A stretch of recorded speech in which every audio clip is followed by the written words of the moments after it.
Hello and welcome to I Feel Fat Today. It's another Friday. It's another episode. Real quick intro before I get into it with my guest this week.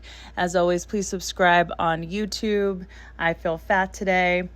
Follow us on social media. You can follow us on Instagram at I Feel Fat Today. Follow me, your host, Kelly Taylor, on social media at Hello, This is Kelly.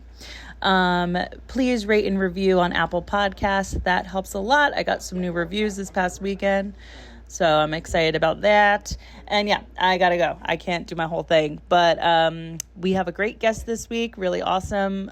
We had a good conversation. Please welcome to the podcast the very funny Jacob Williams. Combobulated. All right, Jacob Williams, how we doing? Oh, good. How are you? Good. How was your day today? It was pretty good. I did some journaling in my backyard kind of area. That's nice. That was fun. Nothing too crazy, but yeah. How about you? I worked all day. I have a 9 to 5, but it's work from home, so I can't complain. Oh, okay, cool. Yeah. So you journal? Yeah, I try to do I read The Artist's Way twice. Oh, okay. And so I try to do the morning pages. It's not always morning by the time I wake up, but yeah. But yeah, I try to journal 3 pages sometime after I wake up. Is it the day. very first thing you do when you wake up? Theoretically, yes, but sometimes I procrastinate a little bit Right. and check my phone first or when I first wake up. I do I guess I wait generally I'll make my bed and then weigh myself and then I'll put on sunscreen usually and go outside if it's nice to write out there. I feel like you are very much a routine person. It's interesting because I feel like a routine person in some ways, but also I feel like I don't have a routine in other ways because it's I just do stand up, so it's very erratic, the schedule. Right. And it's so I do procrastinate going to bed. I end up to stay up way too late and then not always get as much done during the day as I'd like, but then I'm right. usually doing shows at night or just doing whatever and then just trying to get stuff done whenever I can. But yeah. Well, I mean, even if the timeline is floating around as far as when you wake up, it seems like when you wake up, it's you do those specific things, make your bed, brush your teeth, put on sunscreen, weigh yourself. Yeah, I guess I will say, I do have a night routine too where, I will try to put on face and hand lotion and floss and brush my teeth and I'll do several Wordle puzzle type things. Bless you. Oh my gosh, excuse me. Yeah. But yeah, so. So do you weigh yourself every day? I generally do. Yeah, I think I started doing that a year, maybe in the last couple of years or something. And then I try to work out a few times a week, but sometimes I don't get to it every day or a few days. Right. But yeah, I don't know.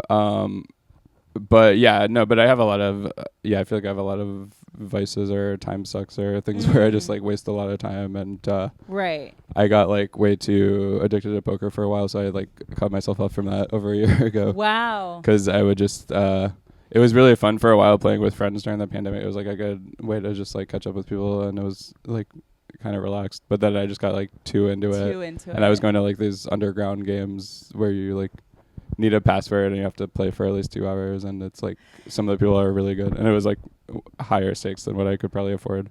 You're such and I did way too much of that. You're such an unassuming person to deal with addiction. Yeah, I know. I have very weird addiction. It was poker. I saw people playing one time during that phase in Washington Square Park and I would play with them all night until they were setting up the farmers market and there was a guy ranting who was tried to punch a cop and got tased and tackled and stuff and it was a very weird hobby for a while but yeah, and then I even got addicted to this very basic games like Tetris or Connect 4. I would just play Connect 4 online all night and stay up till the afternoon the next day and then I'd sleep through wow the day into part of the night and miss things I wanted to do then. So I am so I had to cut myself off from things that seem harmless like Connect 4 or Tetris right, online. Totally. I'll play Connect 4 in person now, but I just won't play online because I'm I just don't know how to. I just want to keep going. So you can't have phone games. Yeah, like I said, I'll do certain things like Wordle or Ignore him, sorry. Movie Doll. Well, because things like Wordle and New York Times games, you get one a day. Yeah, exactly. I'll do ones that are one a day. So I do about 8 of those that are just one-offs, one per day. So I'll do Connections, Wordle, Movie Doll, They're all Framed. fun. plot words and like 3 types of phrasals, but I'm like, all right, I'm not gonna play more than one of those. So portion control for your gaming. Yeah, but yeah, I tend to like I think I have like a kind of an addictive personality. So yeah, if I'm in like a buffet situation, I want to eat some of every single thing. Like if I'm in the Delta Lounge, I'll literally like won't stop if I have time until like try everything there. And so so it's definitely tough sometimes. I definitely have a little maybe OCD or FOMO about like I want to be in everything. Yeah. Because you like to be out late. Like I feel like anytime I'm at a hang, I see you there. But like you're there sober. Yeah, I don't drink. Yeah, I quit drinking I think it was about 6 years ago now. Yeah, it's been a while. And I think that actually made me enjoy going out more because I used to think like, oh, I don't want to quit drinking because it's fun. But then I realized like the fun stuff I was doing had nothing to do with the drinking. It was just like the people I was with or what else, all the other stuff I was doing, like hanging out with friends or parties or whatever. Yeah, I'm sorry. I feel like I keep cutting you off. No, you're fine. I remember it was like probably late 2020 or 2021. It must have been 2021. And I was at a party that everybody was fucked up doing so many drugs, and you were there so sober, just like enjoying it. Like and totally. I remember that sounds like me. when you left, that was my cue to be like, I should get out of here. Like if Jacob is leaving, like even though I'm here drinking, like I'm gonna go home. And I did. I literally like that's funny because a lot of times I am one of the last people there because it was late. It was like 2 a.m. Right. It was late. Well, I do have a very nocturnal schedule. Like one of those times playing poker with friends, I got there. I think I did a bunch of stand-up shows, and then I actually got there. I started playing at like 1 a.m. and we played till literally 8 p.m. the next day. So wow. I was just like hadn't slept through I don't know how many hours, but it was just like so addictive. But yeah, I do enjoy parties. I always enjoyed parties, but yeah, I think I like them more now that I don't drink. Because when I drink, I feel like it would just, it's like kind of a depressant, at least to me. I think I'm like especially sensitive to a lot of substances too. So like, it would make me just feel like sleepy or maybe occasionally say something embarrassing, and I would get like easily like hungover or sick the next day or whatever. I will take like the physical pain of a hangover, like the headache, the stomach ache, all of it. I'll take all of it if I don't have to deal with the hangxiety. Yeah. Like the anxiety, the hangover anxiety of like, I said something stupid. I maybe did something stupid. Even if I was like a little bit more like snappy or snippy than like I would have been. And like, even if my friend doesn't care, I'm still ruminating on it the next day. Totally. And it really is like, I think especially if you're ever somebody that deals with depression, just in general. Yeah, totally. Drinking, the really affects it because not only, like you said, it's like a depressant, but also just the ruminating on like hating yourself for something you may or may not have done the day before. Also, I have so much of that still, and anyway, sober. Like, without drinking. So I think, I was definitely worse when I drink, but yeah, I certainly, like, even without drinking, I kind of feel hungover a lot. It's just from, like, staying up too late and just having, maybe a little bit of depression or anxiety, or a lot of anxiety probably. But, so, I have, like, so much of that. And, drinking just kind of made it worse, I think, for me. So I'm like, maybe some people have enough, like, social skills or whatever that they can drink a lot and it doesn't affect it. But I feel like I need, like... at least to have all my faculties to like have a decent chance. Did you ever feel like when you were drinking that you were able to be more outgoing?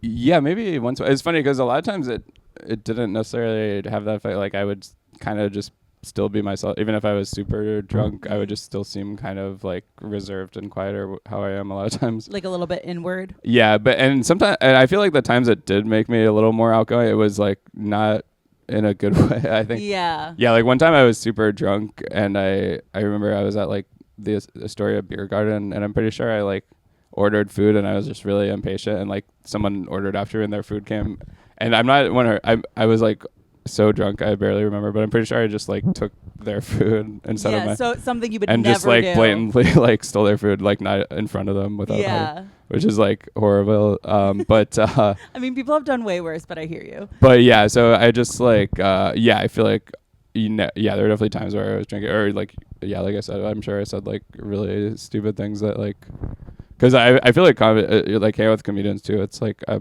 least me, I'm like very sensitive and stuff. And then there's like the thing where you're like roasting each other, but there's like you can like go over the line. I feel like if I was drinking, it's just more likely to like accidentally say something that's like too real, not well calibrated as like a burn, and it's just actually hurtful or something. Yeah, because that's what's most important about saying something risky is making sure it is actually funny. You have to like ride the line of like this is out of love, or I'm not actually like trying to hurt your feelings. But yeah, so so I'm glad I don't drink anymore, but you don't miss it at all. No, not really. It's funny. It's like kind of been an across the board good decision, and it also like it wasn't necessarily something where I like felt like I'm like, oh, I need this. Like I've never been to like AA or anything. I was talking to some friends that didn't drink, and it just sounded like a good experience that I tried it, and I'm like, oh yeah, I do really like this.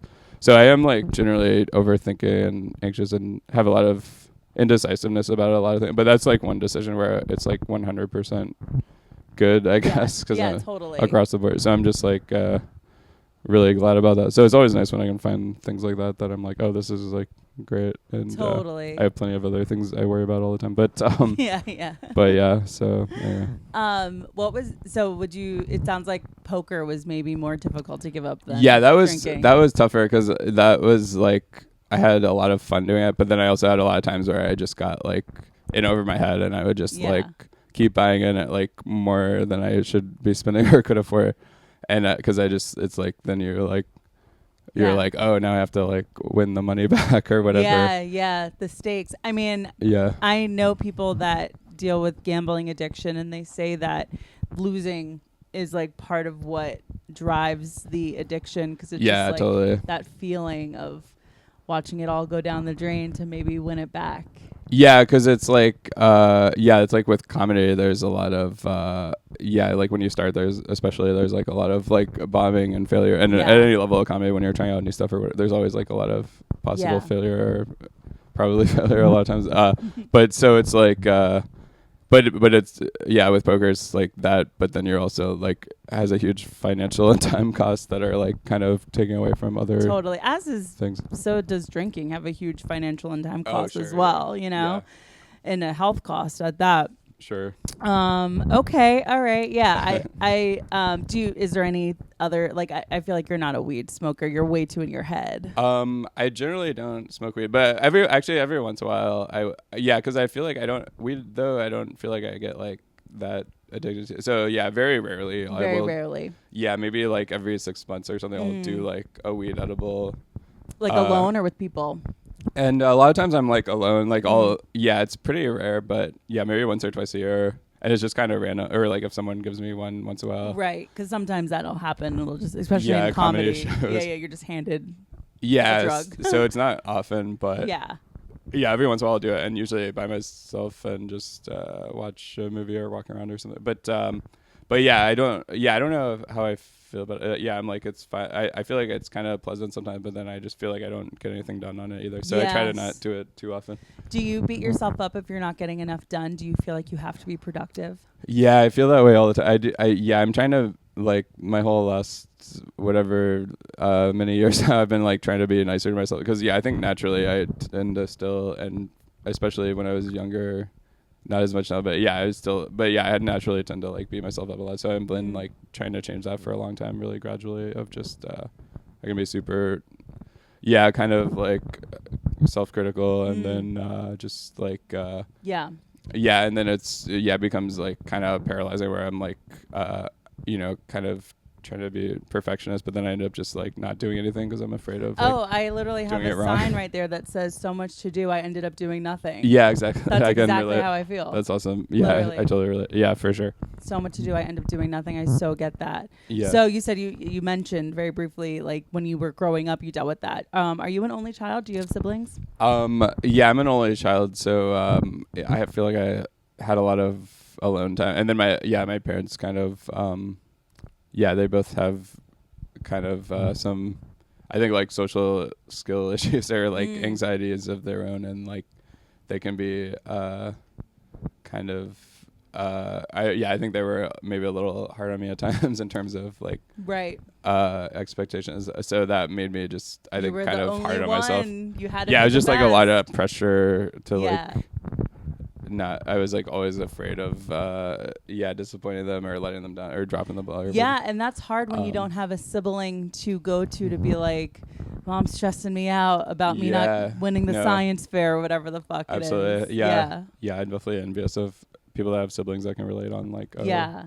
Do you have cousins or neighborhood friends you were yeah, close yeah, I with do have now? a lot of great friends from growing up that are like, neighborhood friends, family friends, and a lot of cousins. And so I'm really grateful for that. And I still really enjoy seeing them on like family trips or visits to my hometown and stuff. And so I usually see a bunch of those people a few times a year or so. And that's really fun because, I feel like it gives me kind of a lot of hope and inspiration, and it's like really fun hanging out with like a lot of my cousins now, and like they're a lot of them have families and young kids that are like just really fun to play with and hang out with. So so I'm very grateful to have like a lot of really positive influences in my life, and my parents have a lot of good qualities too, but of course. but there's definitely some like kind of frustrating things dealing with them sometimes. So which is they're doing their best with what they learned or whatever, but it's just totally. Where'd you grow up? I grew up in Louisville, Kentucky. Oh, okay. You don't have an accent at all. Yeah. It's like I think it's like the 16th biggest city in America. So it's like it feels very like a normal like a city anywhere. But there are some people with accents there and a lot of Kentucky is a lot more rural. So that's where the farther you get out of the city, especially, there's like more accents. And some of my dad's family from Kentucky has accents and stuff. Yeah. Is like mom and dad still in Kentucky? Yeah, my parents still live there, and then my mom's from Wisconsin, so I have a lot of family there as well. Okay, so I love Wisconsin. I love both. I love Wisconsin. I love visiting there, and I went to college in Beloit, Wisconsin too. But but I have a lot of family basically around like the Milwaukee area and north of there and stuff, and it's fun visiting them. Good comedy audiences too in Milwaukee. Like Joe and I were there in February doing some shows, and it was just so fun. I was like, I love it here. Oh yeah, I mean, the Comedy Club on State in Madison is like maybe my all-time favorite comedy club. Yeah, or one of my top ones for sure. And there's a lot of great audiences there for sure. So how did you what did you do? I mean, you didn't have any siblings. You had to occupy yourself a lot. Were you a sports kid? Were you a theater kid? Were you like a mathlete? Like, where did you go as a kid? I was definitely really into theater growing up. Like in grade school, I had some fun roles where I played like I was in like a Noah's Ark play, and then I was in I played Theseus and Ariadne at Naxos, and that was like a fun role. And then I played like Loki in a play with like the Norse gods or something. And then it was really fun. That was in grade school, but then like by the time I got to high school, it was like a really competitive theater program. So I would always audition, but I'd like very rarely get cast. So annoying. Yeah, and like one point I think I thought I was gonna have to get cast just because not that many people audition, and then they're like, we're actually gonna switch and do this other play that has like barely any guy roles, and we don't feel like we have the right talent for this play. But that's cruel. But I had a high school theater teacher that was great, but she was very like like a theater snob and very discerning. And I think I was just also very like not emotional or whatever. Yeah, I mean I loved theater and stuff, but I didn't really know how to always express myself as an actor emotionally or whatever. But I did. I was like always into that, and then I would make like short movies, like stop motion movies with action figures growing up, and that was really fun. I would like write a lot, like short stories and short plays and stuff. Yeah. Growing up, and that was really fun. I would do, in middle school I got really into like these short story contests, and like I regionally won some of those, and then in high school I like won some like contests for like student filmmakers and stuff, and that was really fun. But then, and then I think in college, that's when I started doing stand-up, and that was like when I got really obsessed with that and did more improv classes and stuff. But where are you from originally? I'm from New Jersey. Oh, cool. Okay. Yeah. Nice. I'm from Jersey. Not too far. Okay. Yeah, super, super close. Cool. So you've been doing stand-up a long time. You've been doing it since college. Yeah, I started like September 20th, 2007.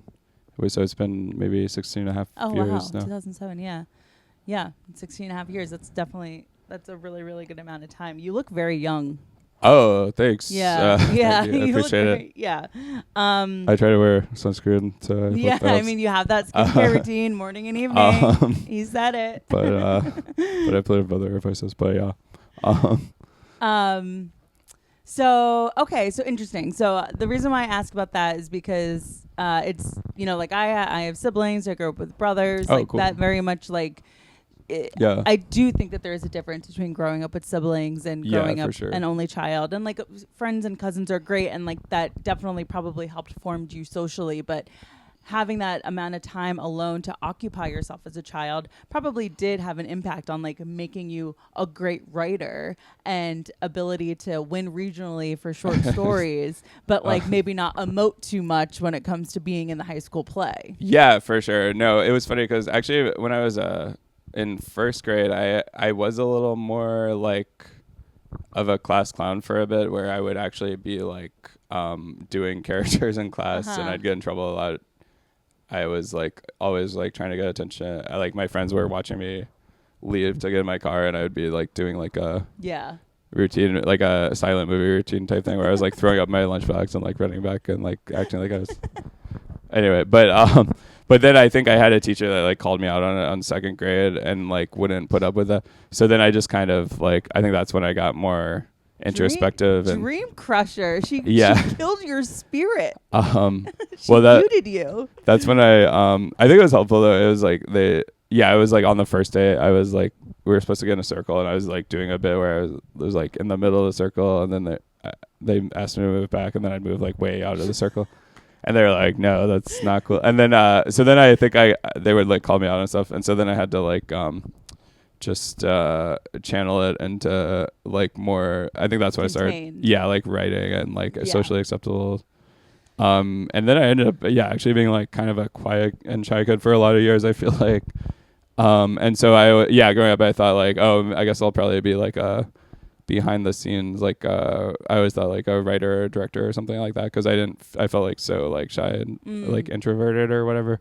But I did do a few things in high school. I did these for a video class. I think I did some person on the street videos, and my friend was oh, that was really funny, but I don't think I really paid attention to that kind of thing. Right. But then so it was in college when I saw my friend do an open mic. It was the first time I saw non-professional person. Before that I was I thought you had to be really no, anybody can get loud and confident. Yeah, so that was when I was okay, I guess I'll give it a shot. And I was terrified, but I did it and just kind of got hooked and kept doing open mics and stuff. But yeah, nice. And you've had great success with that. Oh, thanks. I'm trying just trying to survive. But I mean, you're on my couch, so I don't know how successful, but this is probably the peak of my career. This is the plan. I mean, you got to meet Finney, which is pretty. Yeah, this dog is pretty so a big deal. Finney's adorable. He's good for anxiety for sure. So you said that you deal with anxiety. So you probably were an anxious kid. Yeah, probably. Yeah, I will say I feel I might have peaked in grade school. I think that's when at that point I didn't feel that anxious. Culkin. Yeah, exactly. I was very I don't know. Yeah, I went to this Waldorf school, which was a very art-based learning, and was very a great environment for me, I think, because it was kind of all about encouraging you to be creative and just enjoy learning, and it made me really enjoy reading and all this stuff. And so that was really fun. I feel I made some great friends there. And then middle school, that was a little tougher, where I was going to this Catholic middle school where I just wasn't as into the curriculum or some of the, I didn't get as along as well with some of the people. And then high school, I liked a lot of I feel I got lucky again to have some really great classes and stuff, but it was I think kind of a school that was out of my family's budget, that it was I was kind of around a lot of people that came from more money or things like that. And I just felt a little out of place sometimes. And especially when it's time to get a license, and you're even if you're lucky enough, sorry, the birds. Oh. If you're lucky enough to have a family that can get you a car, it's not going to be as nice as the car as the other people that are at this more expensive school. No, my parents definitely never got me a car or anything, but and I did learn how to drive kind of late. I learned how to ride a bike pretty late, and my parents were like, you have to learn how to ride a bike first. So I think I was literally. Oh my God. I literally, I literally didn't learn how to ride a bike maybe until I was between 16 to 18 or something, and then learned how to ride a car like shortly after. Learn how to ride a car. Learned how to drive a car, ride a car on top of the car. Your parents never taught you how to ride a bike and then said you have to learn how to ride a bike in order to get your driver's license. Yeah, I remember. What's the correlation? Well, I think it was one of those things where I gave up on learning how to ride a bike because at a certain point I'm like, oh, it's embarrassing that I don't know it by now. So then it's too late to learn. But then actually one of my parents' family friends I think was the one that actually taught me how to ride a bike, and I was like learning in this parking lot thing, and like I ended up like hitting a car and scratching it and like having to leave them a note and pay for it, I think. Oh my God. But like I did eventually learn how to ride a bike, which is nice to know, and then learning how to ride a car drive a car was also tough because it was like my dad taught me on a stick shift, which that's hard. I've since forgotten how to, but that's how I learned it, and so that was like extremely tough. Learning how to drive a stick shift is not at all like riding a bike. And because like you probably could just hop on a bike and start riding now because you've learned it once. Yeah, no, biking. I do know how to ride a bike still. I did that for a lot of years in Chicago. I still have a bike. I don't do it as much in New York just for safety. Yeah, seems very dangerous. It's very dangerous. But and I have actually like my mom's older sister died in a bike crash, and it's a very common thing. It's we know comedians have died though. It's very sad. I don't know. So I don't do it too much because I'm terrified, but I do know how to do it, which is nice, I guess. And you have to. Unfortunately, driving is something that you have to do in comedy. Yeah, and driving I feel pretty good about. Although I did try to do a stick again, and I had like totally forgotten a lot of that. Yeah, that's not something you can jump right back into, I don't think. Yeah, which is fine. I'm not planning to like have a stick shift car. Yeah. At any point, but I don't know how we got here. Driving. Yeah, that's how we got here. Yes, sorry. So we got here because you went to the Waldorf school. You went to a Catholic middle school. So you went from having to go from like an art school that you can like the curriculum is focused on being a creative to a curriculum based in the fear of God, which sucks. And then tough. Going into like a hoity-toity high school where everyone around you is like super rich and you're just like existing. And you're just like, I don't know how to ride a bike. Like. Yeah, I was like a little, I was kind of, and I was also, I'm sure it didn't help. I was just like very socially awkward or whatever. Right. But no, there were some cool people there, I guess. But, and then I think also my parents spent basically like what they would have saved for my college, they spent on the high school. And so then I had like kind of limited options of like, I went to Beloit College, which was cool, but I think it was just I couldn't afford a lot of other. Yeah, no. I could barely afford any other option. That one just had like a better deal. Totally. I went to just a state school, and I'm still in student loan debt because my parents sent me to Catholic school my whole life, which was like tuition. And so my mom was like, I'll pay for the tuition to go to Catholic school, but like we can't do college. Right. Yeah, somewhere. Like, yeah. You know, and I don't know. I would never expect my parents to pay for college, but like. Then I got into college and I was like, wait, all your parents are paying for you to be here? Like, what? It's crazy. Yeah, no, I definitely had a lot of student loans and stuff for a while, but yeah. So, okay, let's pivot a little bit. So now you weigh yourself every day. When did that start? I think I started doing that like on and off for the last few years, maybe more consistent in the last couple of years or something. Yeah, I don't know. Yeah, I just do that, but I don't know. You don't have a reason why. Well, I guess I like to just know where you're at, where I'm at, and so I don't know. It didn't spur from you wanting to lose weight or anything. No, probably a little bit. Yeah, I do feel like a lot of times I want to like lose weight, or like I'm like, you always feel like you want to lose weight. A lot of times, yeah, I'll look at like where my weight is, and it'll say like I'm overweight for my height or whatever, and so then that scale is very, very tough on people. Yeah, so it's tough because I'm like, okay, I guess but then I feel like I also like started lifting weights not a few days ago, but a few days ago, a few years ago maybe. But no, so then I'm like, oh, but then I also heard like Evan Williams, who's like in great shape, said he was like considered, his weight would be considered obese because he has like so much muscle mass. Yeah, that scale is. And I don't think that's what's happening to me, but I'm still like, oh, maybe some of it is. I know, muscle. I'm just so built. Yeah. Muscle wise, but I'm off the BMI scale completely. But yeah, I did like the Naked Comedy Show last year and this year. Oh God. And I think that made me want to like try to lose a little weight too, but yeah, I do. But then, like I said, but I also tend to like eat a lot, and so it's tough. So I try to eat healthy a lot of the time, but yeah, like sometimes I'll go to Taco Bell or wherever, and just like it's another thing where I have so much FOMO and I can't decide. So I'll literally get like want a bite of everything, 10 different things or more, and just like eat everything. And so yeah, or like like I said, like a buffet or any. A lot of times at restaurants I can't decide. I'll get like multiple entrees or like So moderation is something in general. Yeah, in general, moderation is tough. Whether it's like playing online Connect 4 or eating or whatever. So no, moderation stuff for me. So and that can be good with comedy because it's like if you get really immersed in it, that's like good and you can like kind of hopefully learn or whatever. But then at other times it's just very anti-productive, counterproductive. But so yeah. I don't know. I think also like you mentioned that thing about the buffet. It's like because it's there, you want to try like everything. I totally relate to that. Like I just was recently at a bachelorette party or like a weekend. Yeah. And we had an Airbnb for like 4 or 5 days. Yeah. And so Finnegan, sorry. So I thought that was your bag. It's not.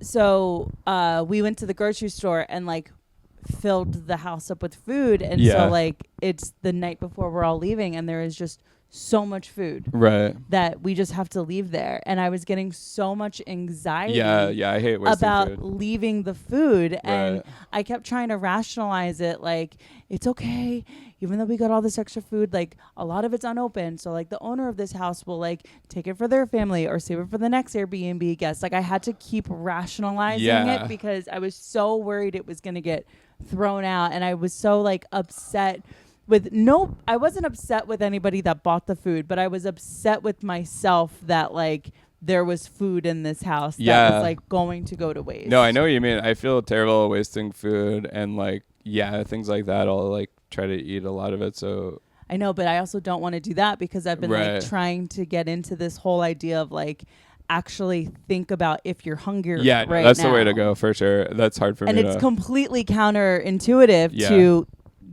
don't let it go to waste. I know. And I even with like water bottles, if I am going to the airport, I'll like drink too much water, and then I literally like I'm in pain while the plane is taxiing because I'm like I have to pee, but I can't get up right now, and it's like brutal. I like was flying out the other day, and you know the Celsius energy drink?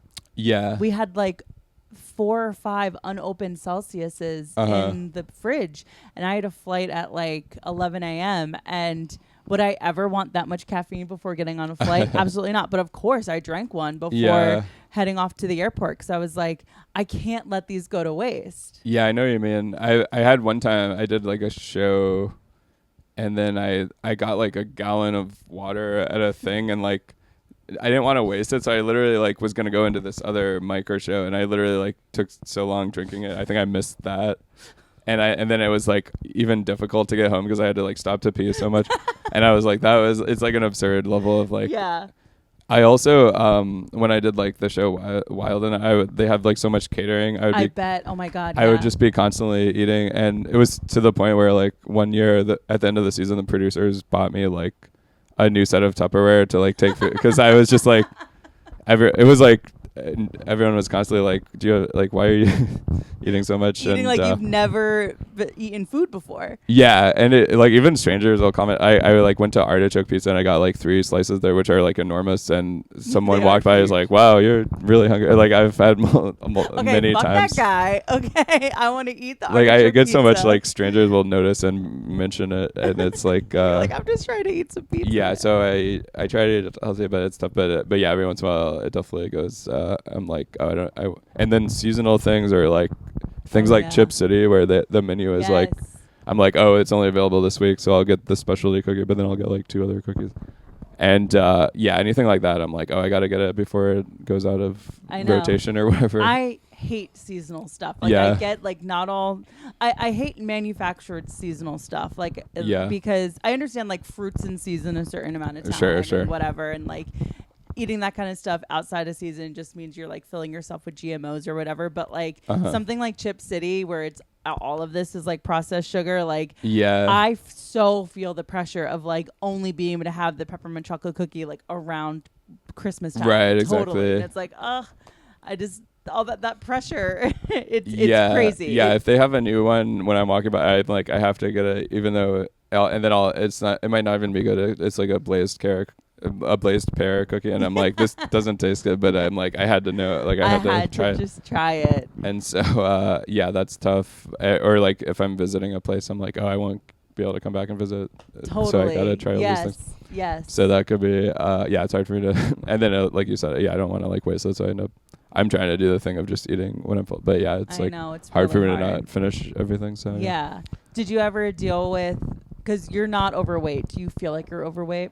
Well, again, according to the BMI, I think it says I am overweight, but yeah, and I do feel that way a lot. Yeah, I feel like maybe just from watching Marvel movies and stuff where everyone's like so in shape. I'm like, or even in Instagram and just comedy and showbiz, you meet like so many people that are just like in amazing shape. So you're like, it always feels like, oh, I could be doing a lot better, or like I would love to like be in better shape or whatever. So I mean, it's definitely something I think about a lot, and like I'm like, it's kind of at war with my tendency to like totally overindulge or whatever. But I'm like, I guess I did weigh a lot more a few years ago, so it was kind of you used to weigh more. Yeah, so it was kind of a gradual thing of like, I think when I started like lifting weights more and like trying to eat healthier, but it still kind of fluctuates in terms of how healthy I am from day to day. So did you lose weight initially?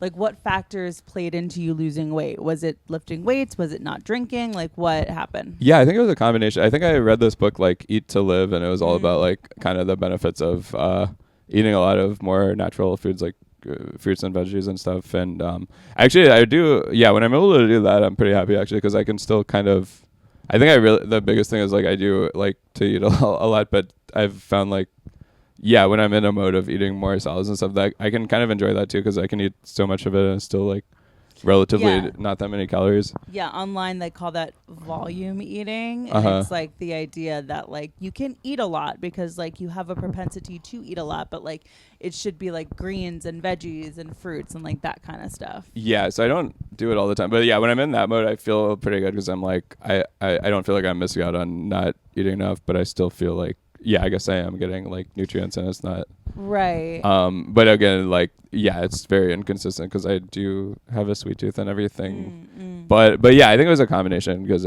probably it was like from drinking less and then quitting drinking, or like when I started lifting weights like a few years ago, or like kind of trying to eat more healthy, because I had like a really I think for a while when I lived in Chicago and like starting at like maybe around 2010 to 2014, there was a phase where I was also like on such a budget. I would like, a lot of my meals would just be like a microwavable pizza, and I would have that for like almost every meal, just to like save money. And that also when like that budget lifestyle, like that also makes it tough, plays into like not letting food go to waste. For sure, absolutely. Do you recall being a kid and food being restricted? Or were you able to eat what you wanted? I think I was able to eat what I wanted. And actually, my dad's family, a lot of them, kind of like me, are known for like eating a lot. And I think I just got in the habit of like at Thanksgiving and stuff, eating a lot. But at the same time, I feel like a lot of times my parents didn't really sit down and cook meals and stuff. Oh, okay. They didn't really cook. Yeah, so it'd be a lot of, I'd be eating whatever, but a lot of times I would just be eating like cereal or crackers or whatever was around. Yeah. So it wasn't a lot of like nutritious or like or like enjoyable. You were like foraging in the pantry. Yeah. Yeah, like I did. I'm glad I had those family friends down the street, because they had like 11 kids, and so I had a lot of my like social time hanging out with them. And then sometimes I would also eat dinner with them, and they would like eat dinner every day at the same They had time. 11 kids and still invite you over for dinner. Yeah. That is so many mouths to feed. I know. It's like feeding a small army. Yeah. I mean, I think my parents might have even reimbursed them sometimes for some of the dinner or like being there so much. What did your parents do for work? It was my dad was a social worker and my mom was a teacher. Oh, okay. They sound like artists. Yeah, I think they're into art. Like my mom, I think did studied art therapy, and she taught at the Waldorf School, which was very like art based learning and stuff. And but yeah, so I think they appreciate the arts and they're like into that. But yeah, they had their own kind of. They weren't homemakers. No, I don't think so. Well, I mean, like, no, they both kind of worked a lot, I guess. Yeah, if you were eating at your neighbor's house with a million kids. No, actually, yeah, that's the thing. They both kind of did work a lot, I think. So, yeah, I didn't see them They worked a ton, yeah. But yeah, so it wasn't always like a thing of like, we're going to see each other a lot or whatever. Yeah, so, yeah, which I didn't realize was not normal until, I don't know, my therapist is like, that's unusual to not have like your parents be like, we want to sit down and eat together or whatever. But I mean, maybe it's because you grew up in Kentucky, but I feel like maybe in like that part of the country, sitting down and eating together is like more common because I feel like amongst my friends, like my friends didn't have families that sat down and ate together, and like when I would go hang out, like my family did, and my parents both worked a ton, but we still sat down and ate. Oh, and that's good. I mean, my mom wasn't necessarily cooking every single meal. She was like a lot of times like bringing home like McDonald's or pizza or whatever. But we still sat down, you know. Yeah, no, that sounds great. Even if we were arguing the entire time, we still. Okay. And when I remember I would go hang out at like a friend's house during dinner time, and her mom would make dinner, and like dad sits on the couch, brother goes eats in his room, me and my friend sit at the computer and eat. Mom is eating in the kitchen, and I just remember feeling like this feels so disjointed. Yeah, that's interesting. Yeah, no, we definitely ate on our own schedules and stuff, but it wasn't like, a lot of times I don't think they either made dinner or ate at the same time or anything. But so yeah, I don't know. Yeah, I'm definitely envious of families that eat together. Well, I think also like with your parents having such schedules where they were working so much, not having a sibling really does play into how you grew up, because that is so much time alone. It's one thing to have a sibling when your parents work a lot, but when you don't have that. Yeah, no, I definitely felt like a lot of times I wanted more kind of social stuff going on that I didn't know how to access. Aside from, the friends down the street, it was a little easier to sometimes hang out with them. But when that wasn't happening, there was definitely a lot of times where I'm like, oh, I wish I had more. Yeah, connection and social stuff. Yeah, so. When did you get into therapy? I started doing that a few years ago. Maybe I want to say like early 2018. I think it was like after kind of a tough breakup. And I think that's been really helpful. I still have a lot of issues I'm working on, but I feel like it's been helpful in terms of, before that I was like even more kind of stuck in my head, and it was like hard for me to kind of like open up or talk to people a lot of times. And so and I still like have a lot of things where I feel like socially awkward, or it's like hard for me to like communicate or reach out or like start conversations. But I feel like I've gotten a lot better at it just through like therapy and like kind of and probably honestly like exposure therapy, because you were on a show like Wild and Out where it does have so many eyes, and like you do have to be social. Like that is like you're being thrown into the deep end of the pool. Yeah, it's interesting because I ended up spending so much time on comedy growing up since I was 18, and then it's like I almost feel like I got more developed in that sense. Like I was more comfortable doing improv or stand up in front of people than actually having like a one-on-one conversation or a normal. So it's like weirdly disjointed. Where I totally get that. Yeah, because it is like kind of a different skill set in a way. Because when you're up there, you can kind of like talk about whatever you want and like rehearse and things like that. But then, yeah, so anyway. Did you have people from like high school be like, you are on Wild and Out? Like, what? Yeah, totally. Yeah, I had like shocked. Yeah, my first season, I had a friend from college come to the after party, and she's like, "Wow, this is like crazy that you're on this show." Because I think I was like kind of quiet still in college a lot of times, and then yeah, I had someone who knew me, I guess when I was like a kid or in middle school or something, come to like a stand-up show recently, and she was just like, "Wow, like you were like a really quiet kid, so it's just crazy to see you like tell jokes for an hour." Yeah. But yeah. Totally. Anyway. I mean, you're like a sniper. Like you are quiet. You have this like very like demure demeanor, and then you'll host a roast battle or not host. You'll judge a roast battle show and just say like it's not even mean. It's just so it's very intellectual, and you the amount that you observe really comes through, especially when I see you judge a roast battle. Especially. Wow. Oh, thank you. I appreciate it. Yeah, because I've at least twice I've judged roast battle with you. Yeah, and each time, it's like I feel like I can like feel your brain working, and then it comes to you, and it's like, oh man, like I didn't. How did you even see that? You know? Oh wow, thank you. I Yeah. appreciate So that. you're very. I think part of why you're so funny is because you are so smart, and I think your nature to be more quiet really serves you.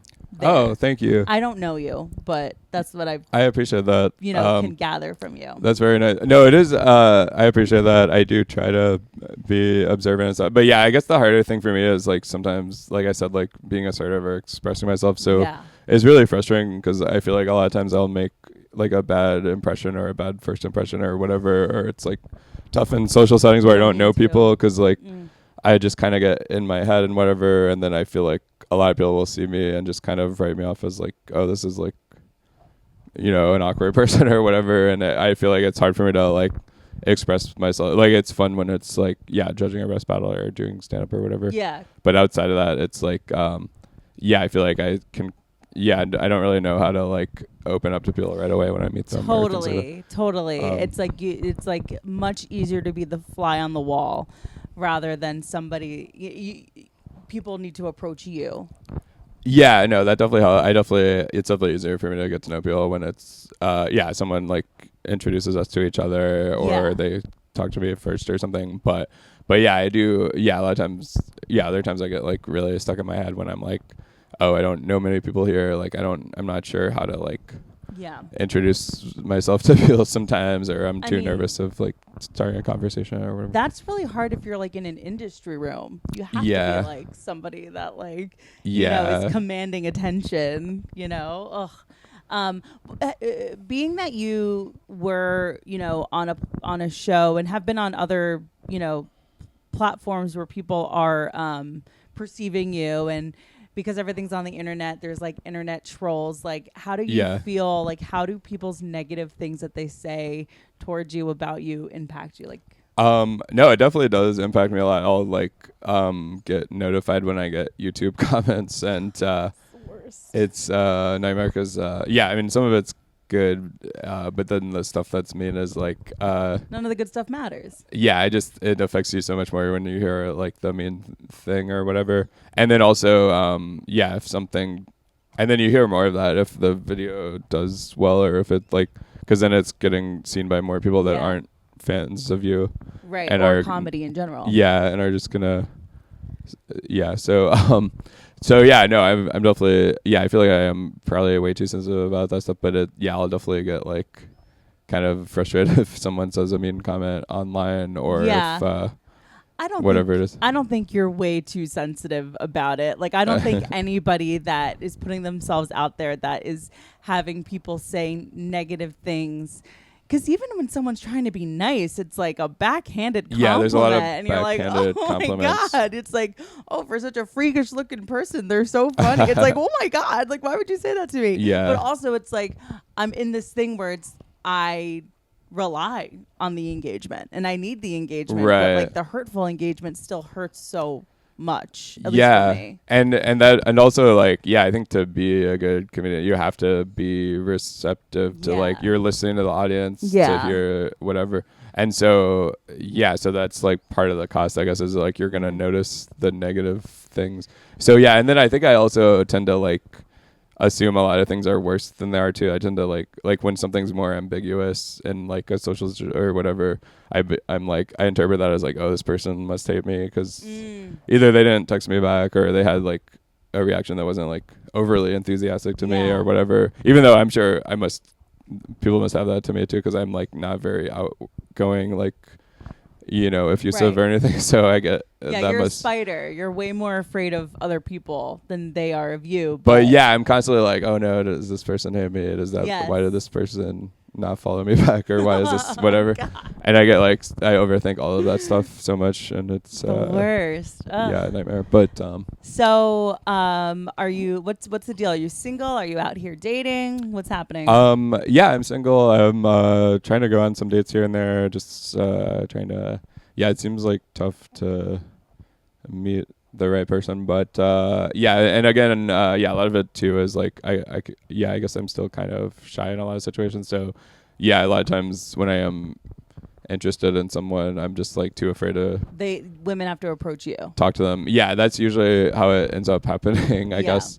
But I'd like to get better at, but then that can be bad sometimes too, if it's like I'll like end up going out with someone that I'm not that into, but just because like I'm too afraid to talk to someone I am into. You're or whatever. So conflict averse. Yeah, exactly. Like someone could come up to you and like be flirting with you or ask you out on a date that you're not too into, and you don't know how to turn them down. I've definitely had that. Where I've like dated people for too long out of politeness or whatever. Yes.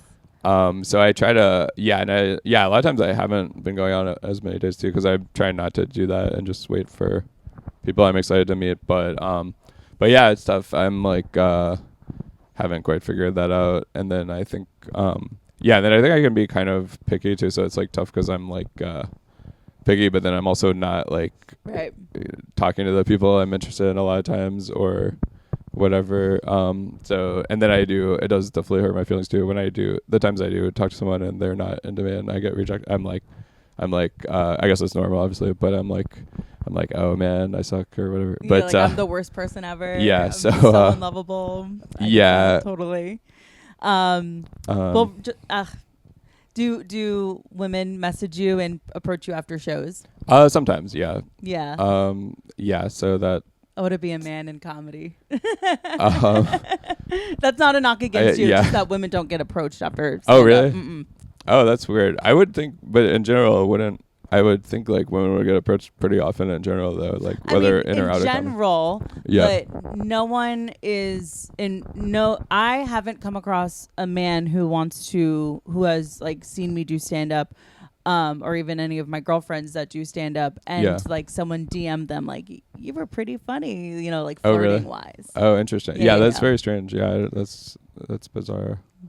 So do you like that women message you like after stand up? Does it make it easier to date? I mean, I guess sometimes that's nice because, like I said, only because like, I feel like so, like I have, so much struggle in general with like social skills or whatever. So, I feel like if I wasn't doing stand up, it would just probably be like have had way fewer opportunities to date, probably realistically, because that has been like an icebreaker in a lot of situations. I guess that's true. It is a good icebreaker. I do feel lucky of that sometimes, but I don't know. But I would like to be able to also just meet people organically more often and like that kind of thing. So it's totally tough. I don't know. Okay. But, all right. You'll get lots of DMs after this. All 5 of my listeners. Okay, so we're gonna wrap up soon. Mm-hmm. So what I have here is called Finish the Sentence, and I'm just gonna throw a phrase at you, and obviously you can take some time to think about it a little bit, but it's really kind of one of those like first things that comes to mind kind of thing. Okay. Got it. All right. Finish the sentence. If I could choose the way I die, I'd pick. I would, if I could choose the way I died, I'd want to die hopefully like pretty peacefully. Like hopefully there was a lot of closure. Maybe like in my sleep without any pain or anything, so I could just but yeah, I mean, ideally I'd like to like, live a long, fulfilling, happy life and have lots of positive relationships and stuff. Would you want to know when it's coming? Maybe I would say like if I was like had lived a long, like a happy life and like had a good run, then I feel like maybe hopefully at that point I'd be okay with like, okay, yeah, it's I did what I wanted to do and I'm at peace with this. So I've heard it's like I mean, I don't want to die anytime soon, hopefully, but yeah, I've heard like when you're older, it's like you don't mind it as much, hopefully, and you're like kind of, it's like you're tired, so it's like kind of like going to sleep after a long. I mean, I do like in yoga, I think my favorite pose is like the corpse pose where you're pretending to be dead. So I feel like that is a good pose. Yeah, so I'm like, oh yeah, maybe that's not too bad. But I do get scared of like dying like a tragic or painful death or things like that. But yeah. Are you somebody that fears death? Like, do you look at a situation and think like I, for example, will never bungee jump. I'll never do any of that shit because my biggest thing is I don't want to die in an embarrassing way. Yeah, totally. No, I do have a lot of fears of death. I'm like, I don't want to get like, I'm constantly afraid a lot of times of like, I don't want to get hit by a car, or shot or stabbed or. Yeah, I always get. And that's always a possibility. So it's like, it is scary to be like, there's no control over if that happens. But. I would never leave New York and I'm never afraid to ride the subway. I'm never afraid to walk around, especially at night. I don't fear any of that. And yet I will walk past somebody and mentally I picture them like just randomly stabbing me in the stomach. No, me too. I think about that all the time. I'm like, what if an active shooter comes in here? Yeah, always. What if, always. There's always looking for an active person shooter. With a Scream ghost face mask stabbing me, and like I'm always afraid of that. I'm weirdly like not afraid of flying because I just feel like statistically it's safe despite all the mishaps. Yeah, it's like winning a lottery. But then like a lot of situations, and I do go out and I do ride the train and whatever. But yeah, I am afraid in most situations of like, oh, something could. And I have had like times where I feel like a car almost hit me and things like that. So I'm like, that would be so easy for a car to hit me at any moment. Yeah. Just walking around. So yeah, it's tough. I don't know. I do worry about that for sure. Okay. A mistake I'll never make again. A mistake I'll never make again. Yeah, that's a good question. I feel like no, I've had a lot of mistakes I like kind of overthink all the time. It's hard to just choose like one thing. Like in college, I think I had a chance to do this like Conan internship, and I'm pretty sure I had like a pretty good shot at it. And then like my parents kind of talked me out of it because of the timing, and they were like, "Oh, like it'll be like it's like right before your last semester of college, so you should like do that first or whatever." And then I just didn't have the chance later. Yeah, that's a good one. Yeah, so that's like a huge regret. I also had like that tough breakup I mentioned. It was like she convinced me to like buy her this gold ring for her after the breakup for her birthday that was coming up, and we weren't planning to speak or see each other again. Oh my god! And that like kind of messed with my head. Did you date her in New York? Yeah, that was in New York, and that kind of messed with my head. I'm like, oh, that was probably not a good decision, but I was just kind of intimidated by her, and so I got her this gift. Makes it really hard to trust people when someone does something like that. Yeah, so that was tough. And then and then there, like I said, like other times where I've probably like dated people too long, or also just like not talking to someone I'm interested in, or a lot of times I just wish I'd communicated better or taken more risks on things. So yeah, no, it's hard to choose just one. There's lots of mistakes I'd still like to learn. So you just rattled off like 10 things. Yeah, so many regrets. But so many regrets. It's the opposite of the Frank Sinatra song. Regrets I've had a lot. But I do think though, I mean like, I think that I hate regret sucks because I have many of them, but there are things I wish I could take back. But I also think it sounds corny, but I mean, I don't know if getting that girl an expensive gift after a breakup impacted where you are today, but I'd like to think that like there is good in your life that came from that decision in some way. Yeah, for sure. Even if it's just a lesson to never do that again and not let people manipulate you. Yeah, no, in a way that got me lesson. To go to therapy and like be like, oh, I shouldn't do this again. Yeah. And I also had like my last round of America's Got Talent. I felt like I did really badly, and that was like a huge regret for a long time. Where I'm like, oh, I wish I'd like performed differently there. But yeah, that's so out of your control. No, I guess so. Yeah, sometimes it's like you can't control if there's like a tough audience, I guess. But yeah, so it's hard to say. But yeah, I would like to just hopefully learn from everything and keep moving on. But yeah, I don't know. You need to get a dog. That's what you need. I love dogs. So yeah, maybe. Okay.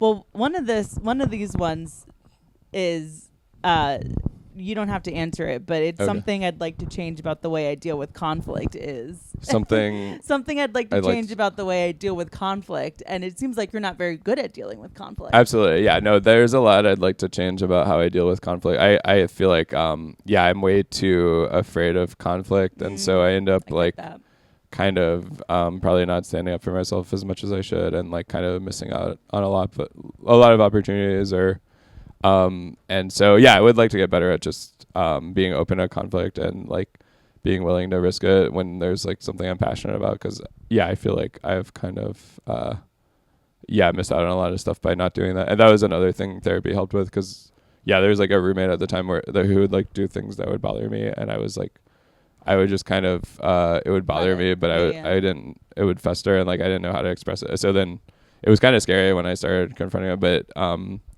and because he didn't take it well at first, but it ended up being, in the long run, it was like really good. And now I have much better, like, I'm not roommates with that person anymore, but we have much better like communication. We're actually friends now because I'm able to like be honest with him and stuff. So I'd like to like carry that into like all aspects of my life and be more willing to like address things like that. I used to be I can't say I'm completely now like not conflict averse, but I used to be so incredibly conflict averse that I used to have a roommate that she didn't know what she was doing was so upsetting to me. Yeah. And I would just, like you said, it would fester. Yeah. And then we'd go out drinking one night and she would do something completely innocuous and it would set me off. Yeah, totally. And I'm like, now all of a sudden we're in a fight and she doesn't understand why. But in my head, I'm like, I've definitely had that it's about all this shit. And she's like, okay, so you're talking about something from 6 months ago? Like, you're crazy.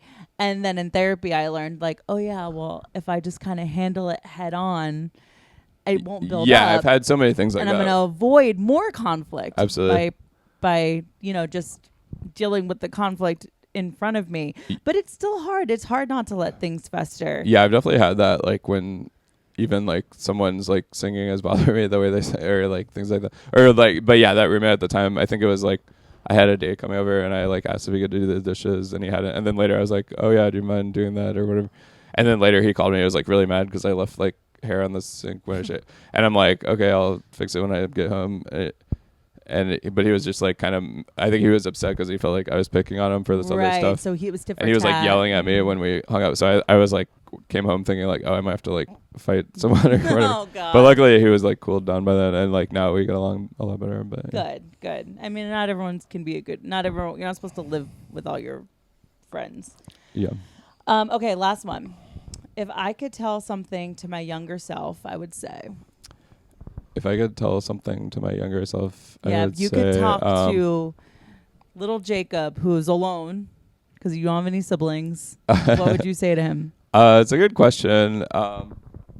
Yeah, I mean, a lot of it would be just telling myself to probably, like believe in myself and be open to taking risks, and whether it's like asking someone out or, doing comedies sooner or things like that, like going for the internship you want to do or going like finding your passions sooner, talking to people even when it's like scary because of fears of rejection or whatever. Totally. So yeah, a lot of it would be that, but also to like not be hard on myself and to like kind of just that. I feel like that's a big one, is just like do things like one step at a time and not worry if everything isn't happening as quickly as you want. And that kind of thing. Yeah, totally. So yeah. Wow, this was great. Thank you so much for coming on. This was a lot of fun. Yeah. Yeah, I'm glad you got I hope you had a nice time. Absolutely. I had a great time. Yeah, for sure. Definitely. Where can people find you? Yeah, people can find me on Instagram, TikTok, and X at Mr. Jacob Williams, and then I have a Facebook page as well, but I have a website at jacobwilliamscomedy.com that has like tickets to shows I'm doing on tour, and I have a 1-hour comedy special on YouTube called Unemotional Roller Coaster, so that's free on YouTube to check out. Unemotional Roller Coaster, I love it. Yes, check that on YouTube. All the links to everything will be in the description of the show. And guys, until next week, bye. Bye.